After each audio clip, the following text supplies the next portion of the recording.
DSP KP Sharma हुनुहुन्छ। सबै मिडियामा स्वागत छ। धन्यवाद। जय जननी जय मातृ।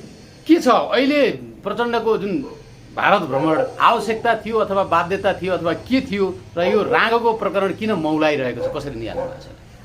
यो आवश्यकता पनि होइन, बाध्यता पनि होइन, परिस्थिति पनि होइन। यो चाहिँ एउटा कर्मकाण्डी चाहिँ परम्परादेखि चलिआएको एउटा चाहिँ नाटक मञ्चन मात्र हो।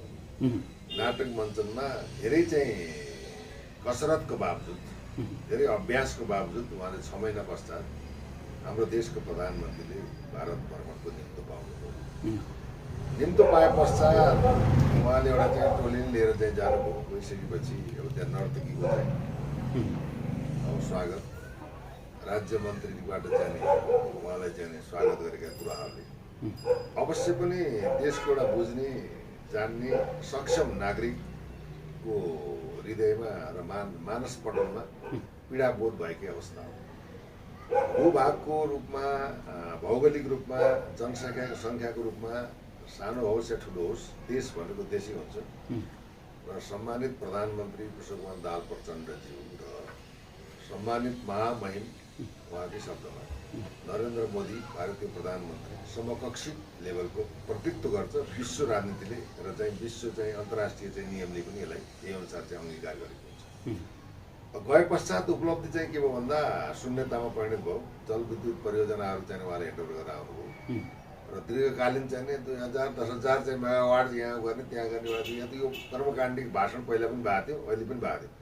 सक्नुहुन्छ भने पूर्व पश्चिमदेखि महाकालीसम्म चाहिँ रेलवे एउटा मेट्रो ट्रेनको चाहिँ व्यवस्था गर्नुहोस् न। सहयोगको कुरो त आउँछ कि पूर्व मेचीदेखि पश्चिम महाकालीसम्म मेट्रो ट्रेनको व्यवस्था गर्नुभयो। सम्मानित प्रधानमन्त्री पुष्पकमल दाहाल प्रचण्डजीले भारतबाट यो चाहिँ सुविधा ल्याउनु हो भने खै त एउटा देशको लागि उहाँ के गरेर आउनु, उहाँले चाहिँ दिएर आउनु हो। के दिएर आउनु हो? जाँदाको 2 घण्टा पूर्व, जबकि विगतको समयमा तत्कालीन राष्ट्रपति विद्यादेवी भण्डारीज्यूबाट नागरिकता संशोधन विधेयक जुन एउटा प्रस्ताव पेश गरिएको थियो त्यसलाई चाहिँ प्रमाणीकरण गर्नु भएन, त्यो ठिक छैन भनेर तामिलीमा आएको चाहिँ एउटा भनौँ मृत अवस्थामा रहेको नागरिकतालाई जब चाहिँ सरकारी परिवर्तनमा हो, चुनावै चाहिँ नि भइसक्यो, त्यो चुनावबाट आएको चाहिँ के भन्दाखेरि यो चाहिँ भनौँ पार्टी, यो सरकारले अब तपाईँको चाहिँ के भन्दा न सदनमा त्यसको छलफल भयो, न सदनमा बहस भयो, न जनसर्वोच्चताको कदर भयो, न सर्वोच्च अदालतको चाहिँ मतलब सम्मान भयो। उहाँले चाहिँ के भन्दा एउटा पत्रमा सही गरेर एउटा चाहिँ खल्तीमा चाहिँ देशको मैले भारतीय चाहिँ 1.5 करोड चाहिँ नागरिकलाई म नागरिकता नेपाली बनाउँछु भनेर चाहिँ एउटा पत्र गन्तीमा हाल्नु हो। अर्कोतिर चाहिँ 120 किलोको चाहिँ तपाईँको रुद्राक्ष लिएर जानुभयो। रुद्राक्ष लिएर जानुभयो। अब चाहिँ के भन्दा गएर बस्न पर्नुभयो। उहाँले धर्म, संस्कृति, परम्परा, इतिहासको पहिचान र जनै पनि चाहिँ मोदीले फेरेर चाहिँ देवालयमा चाहिँ पूजापाठ गर्नुभयो। अलिकति धार्मिक भएका हुनाले प्रचण्ड के हो हिजोको सिनारियो हेर्दाखेरि उहाँले चाहिँ नि अब भैँसीको कुरा गर्नुभयो। अब 15वटा चाहिँ रागाको कुरा आयो, भैँसीको कुरा आयो, होइन अब ब्रान्चको रूपमा व्यङ्ग्यात्मक रूपमा कुराहरू बजारमा चर्चा भएको अवस्था पनि छ। त्यो त के त भन्दा अब भैँसी लिएर आउनुभयो। अब त्यो भैँसी के काम? जुन भैँसीमा क्यान्सर लागेको छ, दुध क्यान्सर लागेको भैँसीको त न दुध पिउनु भयो, न छाला नैबाट जुत्ता सिलाउनु भयो, न मासु नै खानु भयो, न हड्डी नै प्रयोग गर्नुपर्ने भयो। त्यसले गर्दाखेरि त्यसको कुनै औचित्य छैन। एउटा यो नेपाली बजारमा एउटा हास्यास्पद एउटा परिस्थिति आएको हेर्नुहोस्। उहाँले ल्याउनु पर्ने कुरा के ल्याउनु भने उहाँले दिएर आउनुभयो। होइन, तपाईँले त्यहाँको चर्चा निहाल्नु भएको थियो नि, जुन एउटा ग्रेटर भारतको जुन नक्साभित्र नेपालका भूभागहरू समेटिएको जुन उनीहरूले टाँसेर राखेका छन्, एउटा यो उनीहरूले भनौँ न परम्परा यो एउटा सम्झिनको लागि हामीले एउटा इतिहासको लागि राखेका हौँ भन्ने किसिमको तर्क राखिरहँदा नि अब हामी नेपालीहरूले चाहिँ ग्रेटर नेपालको नक्सा राख्न नसक्ने के हो खास? यस्तो छ के त भन्दाखेरि अब देशको नेपालको प्रधानमन्त्री, हामीले प्रधानमन्त्रीलाई अथवा सुझाव सल्लाह अथवा भनौँ व्यङ्ग्यात्मक कुराहरू सुझाव सल्लाहहरू अथवा गाली नै गरे पनि आफ्नो अभिभावक, तर विदेशमा जाँदा देशको समग्र चाहिँ के भन्दा अभिभावकत्व ग्रहण गर्ने देशको प्रधान अनि त्यो त देखियो त 3-4 जना महिलाहरू राखेर नाचगान गरेर त्यहाँ उपस्थित त देखियो नि त। देशको प्रधानमन्त्रीको विदेशमा गएर चाहिँ अवहेलना हुन्छ, सम्मान हुँदैन हैन। त्यो चाहिँ राष्ट्रको लागि के भन्दा दुःखद पराकाष्ठा पनि हो, हामीले त्यसरी लिन्छौँ। रहेको कुरो के भन्दाखेरि अब ग्रेटर नेपालको कुरा हो भने त यदि हाम्रा नेतृत्वहरू सक्षम थिए, स्वाभिमानी थिए, राष्ट्रलाई बचाउने सामर्थ्य थियो र यिनीहरू गौरवान्वित इतिहास बोकेको वीर पुर्खाले रचेको यो चाहिँ वीर गाथाले चाहिँ विगतमा चाहिँ के भन्छ 2/3 विश्वको 2/3 चाहिँ जनसङ्ख्यालाई लिड गरेर चाहिँ प्रथम विश्वयुद्धमा वीरगति प्राप्त गरेर फोकल्यान्डमा चाहिँ एउटा खुकुरीको भरमा नेपालीहरूले हजारौँ जाने मान्छेहरूले चाहिँ युद्धमा परास्त गरेर र त्यो शिर चाहिँ उच्च भएको राष्ट्रलाई आज कहाँसम्म पुर्याए, किन पुर्याए, कसले पुर्याए, कारण के हो? अभिभावकत्व भएन। त्यसैले हस्तिनापुरमा हात्ती बिनाको हस्तिनापुर, बाँदर बिनाको मथुरा र वृन्दावन, अब तपाईँको मेरुदण्ड बिनाको शरीर र अभिभावक बिनाको चाहिँ राष्ट्र अपाङ्ग हुन्छ। नेपालमा त्यही भएको छ। तर हिजोको अलिकति पछाडि फर्केर हेर्दा पूर्व प्रधानमन्त्री केपी ओलीले चुच्चे नक्सा त बनाए तर पढ्न नमिल्ने किसिमको बनाए भने अलिअलि गर्न चाहिँ खोज्छन् तर अलिक डराउँछन् भन्ने कुरा हो कि के हो? अनि यस्तो भन्नुपर्दा अब यो पुराना नेतृत्वहरूमा केही हदसम्म चाहिँ राष्ट्रियताको पकडमा सदनमा चाहिँ सिंहमेव जयते भनेर पनि अब च्यालेन्ज गरेकै अवस्था हो होइन। सार्वसत्ता सम्पन्न राष्ट्रको चाहिँ एउटा के हुन्छ भनौँ सार्वसत्ता सम्पन्नता सम्प्रभुता भौगोलिक अखण्डता सांस्कृतिक परिस्थिति चाहिँ समान हुन्छ भनेर चाहिँ अडिग लिएको अवस्था हो। तथापि चाहिँ के भन्दा केपी शर्मा ओली पूर्व प्रधानमन्त्रीले पनि त्यो बेला कसरी आयो त नक्सा भन्दा तपाईँको चाहिँ जब भनौँ तपाईँको काश्मीरदेखि कारगिलदेखिका चाहिँ भूभागहरू समेट्दाखेरि चाहिँ के गरेर कालापानी लिपुलेक लिम्पुवाधुरा अब त्यहाँको प्रशासनिक र राजनैतिक नक्सामा मोदीले चाहिँ जारी गरे पश्चात नेपालमा चाहिँ एउटा सनसनीपूर्ण कुरा भयो। आखिर चाहिँ यो त तपाईँको 2011 सालमा चाहिँ तपाईँको चाहिँ कोशी सम्झौताको अवस्थामा र चाहिँ 2000 चाहिँ तपाईँको 16 सालमा गण्डक सम्झौताको अवस्थामा तत्कालीन प्रधानमन्त्री बिपी कोइरालाले भनौँ सुरक्षा र प्रशासन त इन्डियाले दिएकै अवस्था हो। त्यो बेलामा नै के भन्छ कालापानीमा चाहिँ त फौज राख्ने व्यवस्था हुने नै गरेको अवस्था हो। उत्तरी बेल्टमा चाहिँ 25-30 ठाउँमा चाहिँ प्रहरी पोस्टहरू राखेको अवस्था हो। त्यो अवस्थामा त राजा महेन्द्रले अब यहाँ देशमा चाहिँ अब के भन्दाखेरि यो बिपी कोइरालाले देश नै जिम्मा दिने अवस्था आयो भने पश्चात ती कुराहरू हटाएर चाहिँ अब इभेन कि देशको तत्कालीन समयमा भारतीय चाहिँ राजदूत र चाहिँ एउटा प्रतिनिधि संसदमा नबसिकन तब संसद चल्दैन थियो। यो खालको चाहिँ उपनिवेशवादको परिस्थितिमा त पहिलेदेखि चाहिँ नेपाल आएको अवस्था हो। केही समय राजा महेन्द्रले चाहिँ के भन्दा यी सब कुराहरूलाई परित्याग गराएर उनले गरेका विकास निर्माण कल कारखानाको कुरा त धेरै पटक के गर्ने त्यो त हेर्नु सिद्धिसक्यो, त्यो सिद्धि नै सक्यो। आज त्यो कल कारखाना बेचेर चाहिँ यसले चाहिँ कौडीको हवा बेचिदिए हाम्रा युवाका जनजीविकाका सवालमा चाहिँ आज के भन्दाखेरि एउटा मानव तस्करी गर्ने चाहिँ अखडाको रूपमा देश स्थापित भयो।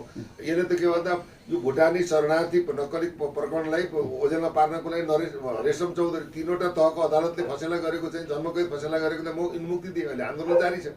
अब तपाईँको चाहिँ के भन्दा गैर संवैधानिक न संविधान सम्मत छ न विधान सम्मत छ नियम सम्मत छ संसारमै नभएको एउटा विधि नियम मिचेर अहिले जब त नागरिकता भनौँ दिएर जसरी चाहिँ लेन्डुप दोर्जेले चाहिँ के भन्दा सिक्किम विकरण गरेर चाहिँ एउटा प्रान्तको स्थापित गरौँ त्यसै गरी अब नेपाली नागरिकले त यिनलाई मान्ने भएन। देशका गाउँका युवा युवतीहरू त के भन्छ रोजगारको लागि बाध्य बनाएर यसले चाहिँ विदेशमा दिन प्रतिदिन अहिले पनि 2000-3000 हाराहारीमा गइरहेकै अवस्था छ। त्यसले गर्दाखेरि अब के गर्नु त भन्दाखेरि यो जति आन्दोलन भयो तपाईँले कसरी मान्नुहुन्छ 2046 सालमा अब चाहिँ भारतको पूर्व प्रधानमन्त्री बुरारी देसाई अटल बिहारी वाजपेयी दर्जनौं नेता आएर क्षेत्रपातीमा गणेश मानजीको घरमा बसेर नेपाललाई ठाडै चाहिँ वैदेशिक हस्तक्षेपबाट नाकाबन्दी गराएर जनतालाई नाकाबन्दी गराएर बाध्य बनाएर पैसाको चाहिँ के भन्दा खोला बगाएर तपाईँको चाहिँ मरिचमानलाई चाहिँ र चाहिँ के भन्छ तत्कालीन राज संस्थालाई गिराउनको लागि त यसले वैदेशिक हस्तक्षेपबाट आएको प्रजातन्त्र थियो नि त। तथापि त्यही प्रजातन्त्र आइसकेपछि 47 सालको संविधानमा राजा राज संस्था धर्म सापेक्षता चाहिँ मान्ने हो नि अहिले आएर मान्ने किन हो भने यो अहम प्रश्न चाहिँ हेर्नुहोस्। त्यो उनीहरूले के छ भन्दाखेरि यो सम्मान अपमान भन्दा पनि हामीले पनि हालौँ न हाम्रो चाहिँ तपाईँको चाहिँ सतलजदेखि कङ्काडा टिस्टा त्यसपछि तपाईँको गङ्गा अब तपाईँको देहरादुन होइन उत्तराञ्चल जति थियो नि ग्रेट नेपालको नक्सामा हामीले डिक्लेयर गरेर किन सक्दैनौँ। आज देशको प्रधानमन्त्री गएर भ्रमणको 2 दिन पहिला भारतीय चाहिँ दिल्लीको नयाँ संसद भवनमा ग्रेटर होइन अखण्ड भारत भनेर चाहिँ आफ्नो नेपालको चाहिँ लुम्बिनी कपिलवस्तु विराटनगर जस्ता भूभागहरू गाभेको छ भने यदि म प्रधानमन्त्री भएँ जान्थेँ त्यो पहिला त नक्सा च्यात त्यसपछि देशको स्वाभिमान गिरेको अवस्था छ नि। यहाँ हेर्नुहोस् यो स्वाभिमानलाई बरकरार गर्ने कसले गर्ने चाहियो, ज्ञान चाहियो, अनुभव चाहियो, क्षमता चाहियो, राजनीतिक दक्षता चाहियो। यहाँ त जहिले पनि लम्बसारवाद अब किन भन्दा उहाँले त मान्नै पर्ने अवस्था हो। यो जनयुद्धको स्टार्टिङ गरेको त कसले हो भन्दा भारतले हो होइन। भारतले पालित पोषितमा नै जनयुद्ध भयो हो। आज भन्ने हो भने आज बाबुराम भट्टराई अहिलेको वर्तमान प्रधानमन्त्री चाहिँ पुष्पकमल दाहाल प्रचण्ड, रामबहादुर पाठक, जनार्दन शर्मा, शक्ति बस्नेत लगायतका उच्च स्तरीय टिमलाई यदि राजा वीरेन्द्र त्यो बेला चाहेको भए त्यो होलारीको चाहिँ काण्डमा ध्वस्त पारिदिन्थे। बचायो कसले? आज त्यही राजाले बचाएर त्यही राजखल त्यही राजकुल यिनीहरूको लागि मन परेन। इतिहास के हो, सभ्यता के हो, संस्कार के हो, बुझ्नु पर्यो नि त। क्षमता जस्तो अहिले यतिखेर भनौँ न हिजोका दिनमा जनता भेडा हुन् भन्थे, अहिले चाहिँ अलिक शिक्षित भएका हुन् कि अथवा के हो, ठाउँ ठाउँबाट आवाज उठिरहेको हुन्छ, घचघच्याउनै पर्ने रहेछ नि त होइन। छोराले बाबुलाई घचघच्याउनु पर्ने अवस्था। प्रधानमन्त्रीको हाइट, राष्ट्रपतिको हाइट, आज देशको राष्ट्रपतिले हिँड्न सक्ने अवस्था छ। दुईटा बोडीगार्डले छोपेर हिँड्ने अवस्था छ। जे मन पर्यो त्यही बोलिदिएको अवस्था छ। यो देशको राष्ट्रपति हो कि भारतले टिकोदार बनाएको राष्ट्रपति हो भन्ने एउटा अहम प्रश्न जन्म्यो। देउपाको हालत रियाल चुहाएर पुर्नु नसक्ने अवस्था छ भने यस्ता पितृहरूले यसलाई पिण्ड दिने लायक भएकाले अझै पनि अब त सत्ता विरासत मैले खाऊ, मैले मेरो परिवारले रमाओस् भनेर यो खालको चाहिँ राष्ट्रघात, भ्रष्टाचार, चरम चाहिँ के भन्छ देशलाई आर्थिक असफलता, आर्थिक चाहिँ अवुन्नति, शिक्षाको विकास खै, स्वरोजगारको चाहिँ कल कारखानाको स्थापना खै, शिक्षामा चाहिँ वैज्ञानिक क्रान्ति खै भने जुन चिजको चाहिँ आवश्यकता छ त्यसलाई तिमीले आवश्यकता मान्दैन। उनीहरू त जसरी हुन्छ पैसै कमाउँछ। आज तपाईँको यही कालखण्डमा हेर्ने भने त यो त अब भुटानी शरणार्थी प्रकरण पनि अब एक हप्ता बयान लिन लाग्छ भन्ने कुराहरू आएछ। यसमा पनि अब डेन्टिङ पेन्टिङ गरेर चाहिँ उनीहरूले त प्रहरीको दबावमा हामीलाई यो स्वीकार लगाएका छन् भनेर तर्क राखिरहेको अवस्था। प्रहरीको दबावमा गरेका थियो भने अदालतमा गरेको बयानले किन मान्दैन? शेरबहादुर देउपाले चाहिँ आदि देउपाले किन ल्याउँदैन? योजनाकार हो भने केपी शर्मा ओलीले किन ल्याउन सक्दैन? That is the main point. भने ठुलो चाहिँ माछा चाहिँ उम्किने, भुरा माछा चाहिँ कारवाही पर्ने, यो कोही हुन्छ नियम हुन्छ, यो होइन। हिजो त त्यो भुटानी प्रकरणमा निकै आन्दोलन हुन्थ्यो, अहिले चाहिँ आन्दोलन पनि गर्न छोडे। नेताहरू फटाइ हुन्, चोरे हुन्, किन बोल्ने भनेर डाइभर्सन भयो तपाईँको। अब यो काण्ड चल्दा चल्दै रेशम प्रकरण आइयो। रेशमसँग हाम्रो वाद प्रतिवाद होइन, तर सही चाहिँ गलत हो, योजनाकारहरू कारवाही हुनुपर्छ। किन भन्दा देशका वीर शहीदले चाहिँ के भन्दा अमरत्व प्राप्त गरेको अवस्था छ। दरबार हत्यापछिको ठुलो चाहिँ जघन्य अपराध भनेको टिकापुर घटना हो। होइन भने किन चाहिँ तपाईँको जन्मको फैसला गरौँ जिल्ला अदालतले, सर्वोच्च उच्च अदालतले र इभेन चाहिँ अदालतको पनि अदालत, सर्वोच्च अदालत चाहिँ जन्मको ठहराएको मान्छेलाई किन चाहिँ के भन्दा माफी दियो? That is the main coincidence. त उनीहरू के सर्वोच्च अदालतको पनि गरिमा खै, जनसर्वोच्च गरिमा खै। यहाँ त के भन्दा प्रधानमन्त्री राष्ट्रपति मिलेपछि देशै बेदारी चाहिँ भने देखियो। राष्ट्रपतिले प्रमाणीकरण गर्ने, प्रधानमन्त्रीले चाहिँ के भन्दा त्यो खुसुक्क सदनमा बहस, संसद त्यसको चाहिँ कुनै कुरो नभएर खुसुक्क गएर नागरिकता प्रमुख मन्त्री हजुरको काम पुरा गरे भनेर चाहिँ सलाम गर्नको हात हो नि प्रधानजी। भनेपछि अब अहिले राँगोतिर दिमाग लगाएर अब यता भित्रका छुटाउने शरणार्थी प्रकरणका मान्छेहरूलाई अब तपाईँ के भन्दा भुटानीको यो काण्डले डाइभर्सन गर्न चाहिँ रमेश चौधरीका अब नागरिकतालाई डाइभर्सन गर्नको राँगा काण्ड आयो। यो एक काण्डले अर्को काण्डले के भन्दा घुमाइदिन्छ कि त्यो घुमाएपछि के भन्छ मान्छे अलमल्ल पर्छ के विरोध गर्ने? नागरिकता विरोध गर्ने कि रमेश चौधरीको विरोध गर्ने कि अब यो भुटानी शरणार्थीको विरोध गर्ने कि उता फेरि अखण्ड भारतमा नेपालको भूभागी लडेर गाँस दिए त कता विरोध गर्ने? जनता पनि यता जाउँ कि उता जाउँ, यस्तो खालको यो राजनैतिक डिजाइनको चक्रव्यूह पारे। अब त कसको कुरा मान्ने क्या? जस्तो नागरिकता विधेयक एकातिरबाट पास भयो, अदालतले फेरि कार्यान्वयन नगर्नु भनिदियो भनेपछि यहाँनिर त कसको कुरालाई अदालतमा पनि त शङ्कास्पद निर्णय छ। देशको सर्वोच्च अदालत सम्मानित अदालत हो, अभिभावक संस्था हो। त्यहाँ पनि के भन्दा पार्टीका मान्छे नियुक्ति भएको छ। आज चाहिँ महाप्रसाद अधिकारी, महाराष्ट्र ब्याङ्कको गभर्नर, या के दीर्घराज चाहिँ बैनाली, राजस्वको चिफ, यिनीहरूलाई न्याप्से भनेको जबसम्म चाहिँ के भन्दाखेरि जुन भनौँ बजार चाहिँ सेयर बजारको चाहिँ भाउमा दर रेटमा 39% यिनीहरूले ब्याजको गरेको छ।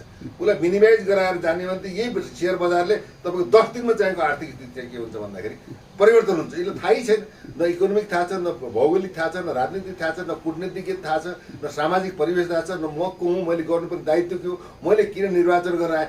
संसदमा गएर सुन्नुहोस्, राष्ट्रिय गान भन्नु पनि आउँदैन। संसदमा गएर अरूले लेखेको पढेको, अरूले चाहिँ पढ्न दिएको पनि के देश त्यस्तो खालको अवस्था छ। बुढाखाडाले बिगारे अब युवा नेतृत्व पसेको अब त केही त युवा नेतृत्वमा पनि हेर्नुहोस् के छ भन्दा होइन, मैले जस्तै तपाईँ हामी गफ गरेका छौँ नि, गफले त हुँदैन, कर्म चाहिन्छ।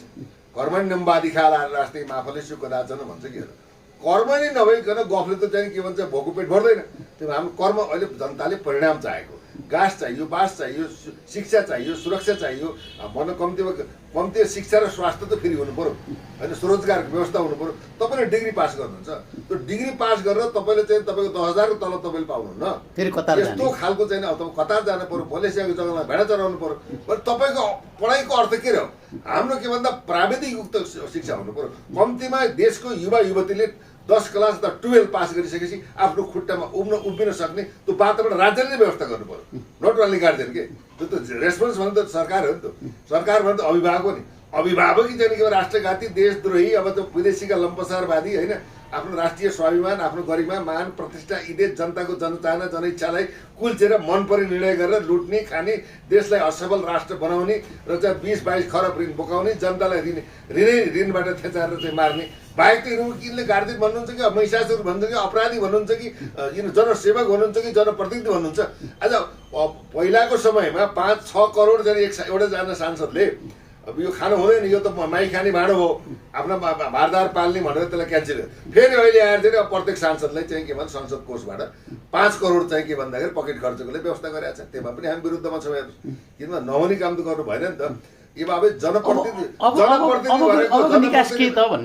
जनप्रतिनिधि भनेको के हो भन्दाखेरि तपाईँको चाहिँ यो चाहिँ जनताको चाहिँ अभिभावक हो। ऊ जनताको सेवाको राजनीति भनेको सेवा हो। राजनीति भनेको चाहिँ के भन्दा अर्का देश बनाउने, समाज बनाउने, परिवर्तन गर्ने, देशलाई युगान्तकारी चाहिँ मार्गचित्र चाहिँ खडा गरेर देश विकास र निर्माणलाई अगाडि बढाउने पद्धति नै राजनीति हो।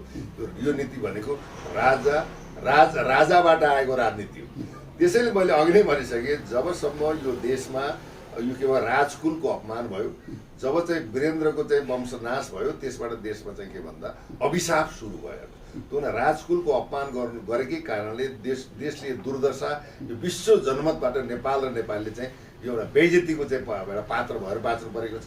यसको विकल्प भनेको के भन्दा समानुपातिक सांसद खारेज गर्ने हुनसक्छ। यही सम्बन्धलाई संशोधन गरेर चाहिँ धर्म सापेक्ष गर्ने, सनातन वैदिक राष्ट्र स्थापना गर्ने, संवैधानिक राष्ट्र संस्था र संवैधानिक राजालाई सम्मानित गर्ने, एउटा चाहिँ रिक्त रहेको पदमा राख्ने र सबै राजा, जनता, सेना सारा सबै मिलेर देशलाई सुरक्षित संरक्षित भएर अगाडि बढ्ने।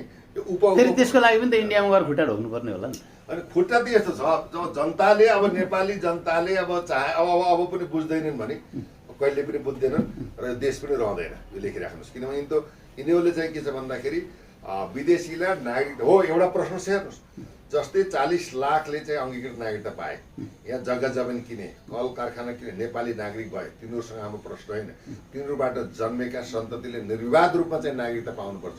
त्यो खालको चाहिँ यो टड्कारो आवश्यकतालाई व्यवस्थापन गर्न नसक्ने, उल्टो चाहिँ के भन्दाखेरि अहिले फेरि अर्को चाहिँ यो एक हातमा चाहिँ नागरिकता, अर्को हातमा सिन्दुर दिएर विश्वमै नभएकोले कल्चर एउटा इतिहास रचिरहेको छ। भारतले त 7 वर्ष राख्छ, 7 वर्ष निगरानीमा राखेर मात्रै दिने नदिने निर्णय। भुटानमा त तपाईँको चाहिँ बाउ छोरो जन्मेको 16 वर्ष पुगेपछि बाउले नागरिकता पाउँछ। हेर्नुहोस्, चीन जापानमा त त्यो नागरिकतै पाइँदैन। एउटा ग्रिन कार्ड लिनलाई अमेरिकामा 5 वर्ष पर्छ, अस्ट्रेलियामा 5 वर्ष गर्नुपर्छ। अनि यो सबै लफडा गर्नुभन्दा त नागरिकता बेच्दै राम्रो नि त होइन। नागरिकता बेच्नु देशै बेच्नु। यिनीहरूको जति आन्दोलन भयो नि, यो आन्दोलन भनेको नेपाललाई 2030 सम्म यिनीहरूको डिजाइन अनुसार भारतकोमा गाड्ने नै षड्यन्त्र नीति छ। हेर्नुहोस्, रहेको चाहिँ मिसनकै यो अगाडि बढिरहेछ।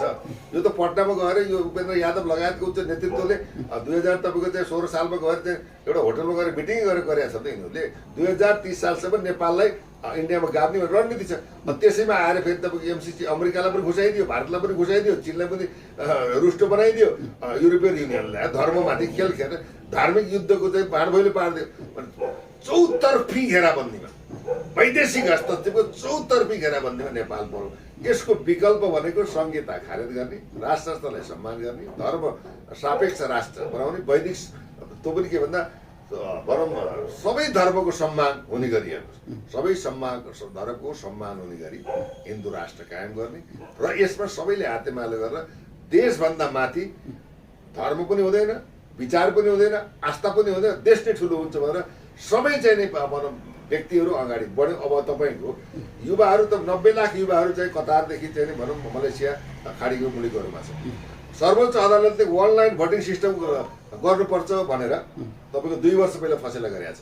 अहिले आएर पनि सरकारको कार्यनीतिमा त्यही राखेको छ, सुन्दर पक्ष। तर खै भन्न खोजेको के त भन्दाखेरि बोलेर भएन, बोल्न त जो पनि बोल्छ नि होइन। भनेपछि अब सडकमा सबै उत्रिनु पर्यो भन्ने तर्क आयो। सबै चाहिँ देशको लागि एकबद्ध हुनु पर्यो। सेनाले पनि त ठिकै छ, गणतन्त्रवादीहरूले हामीलाई भनौँ लत्ता सुविधा पैसा सब दिएको छ भनेर भोलिपल्ट आएर अहिले त आफ्नो पाएको पद सत्ता गरिमालाई जुन अधिकार देश नै नरहने भए त सेना उठ्नु परेन। त्यसले सेना पनि मौन हुनुको अर्थ के हो त भन्दा सेना पनि अब बिकिसक्यो भन्ने देख्छ जनताले। त उनीहरूले के भन्दा सेनालाई त अब सीमामा लगेर राखे भयो। सीमा होइन, सेनाले सीमा जब तपाईँ एमसिसी चाहिँ सदनबाट बेचेको अवस्थामा सदनमा जति बेच्थ्यो त्यसलाई घेराबन्दी गरेर त्यसलाई चाहिँ नजरबन्द गरेर सेनाको कु गरेर सम्पत्ति छानबिन गरेर 2046 सालदेखि हालसम्मको एटलिस्ट यदि सेनाले गरेर सन्तुलन आएपछि निर्वाचन गरेर चाहिँ जनताको चाहिँ नासो जनतालाई बुझाइदिए के आपत्ति हुन्थ्यो। सेना मौन रहनु नै देशको लागि दुर्भाग्य भयो। स्पष्ट भन्दा सेना किन मौन भयो? सेनाको काम के भने सेनाले भूभाग जोगाउने हो भने पटक पटक मिचिरहेको छ। खोइ त प्रत्याक्रमण, खोइ त संवाद, राजनीतिक कूटनीति त भएन। आज प्रचण्डजी गएर अखण्ड चाहिँ भारतको नक्सामा चाहिँ तिलौरा कोट, लुम्बिनी, विराटनगर हाम्रा भूभागको बारेमा छलफल गरे। काला पानीबाट साट्ने अरे बरु कता बर्माजीको बाटोसित साट्ने अरे त्यस्ता सट्टा गोरेटरसँग भूभागै छाडिदिने भन्ने तर्क। यस्ता खालका चाहिँ घटिया राष्ट्रद्रोही चाहिँ कुराहरू गरेर आउने र अहिलेको राष्ट्रपति र प्रधानमन्त्रीलाई त 1 मिनट पनि कुर्सीमा बस्ने अधिकार छ। हस्, यहाँको अमूल्य समय सम्वादको लागि धेरै धेरै धन्यवाद। धन्यवाद। जय जननी जय माता।